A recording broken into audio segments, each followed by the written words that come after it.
चली तनी भैया के लगे फोन मिलाई, कहिए एगो दूगो बतिया ना कही पहले रहमी तनी कहीं उनका से। हेलो, हाँ भैया प्रणाम। का हाल चल बा? ठीक बा। ए भैया एक बतिया हम तरह से काल कहे के भुला गए रहनी। उ यंत्र का लाई के विषय में बात है। कह दिए भौजी से ना कि लैया तनी तिलिया के छोटी छोटी बनियन जनल, चूरवा आ फरुहिया के तनी बड़े बड़े बांध दिहन तनी। हाँ अरे 2-4 जगह तनी देबहू के पड़ेला, लोग का कही ना दिए तो। हाँ का कहत रही भौजी तिल के ना बनाई? ए भैया काहे कहत रही कि तिल के ना बनाई हो? तबीयत खराब बा? माने खिचड़िए के बेरा उनका तबीयत खराब हो गई। हाँ खाली जंत्र फटके के डरे बांधे के डरे कहत रही। ऐसा बाकी दवाई ववाई दे तो ठीक आ जास। हाँ नहीं दवाई दे दो ओकरे बाद से बनिहन, भले 2 दिन भले लेट कर दिए भैया जनल।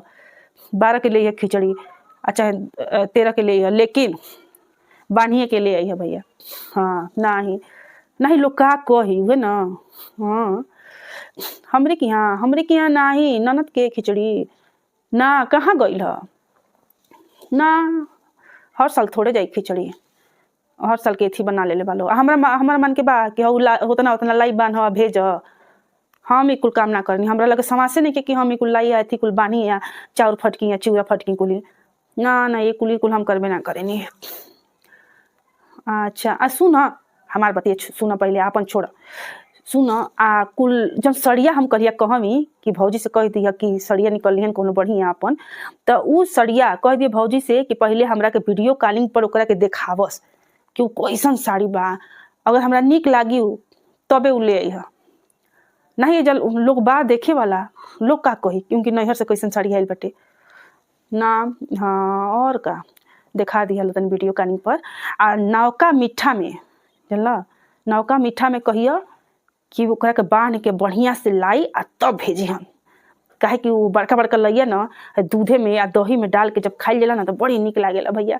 अरे हम का करिए भैया जंत्र का हमारा एकदम समासे नहीं खे। पहले देखला ना कितना कितना हम लाई बांध लेत रहनी है कुली, अब हमरा मान के हइये नहीं के भैया ना। देही हुई हमारा काम नहीं खे करत, कहाँ वही देही में दर्द रहता है ने होने ऐठत रहनी ना। अब हमसे ना हो पाई हो दादा अब। ठीक बा भैया, ठीक बा तू कुल बढ़िया से अपन कह ध के कुल ले आई है। हाँ ना ही ये कुल कहे के रहला ढेर कुली हम चीज सामान नहीं मांगत।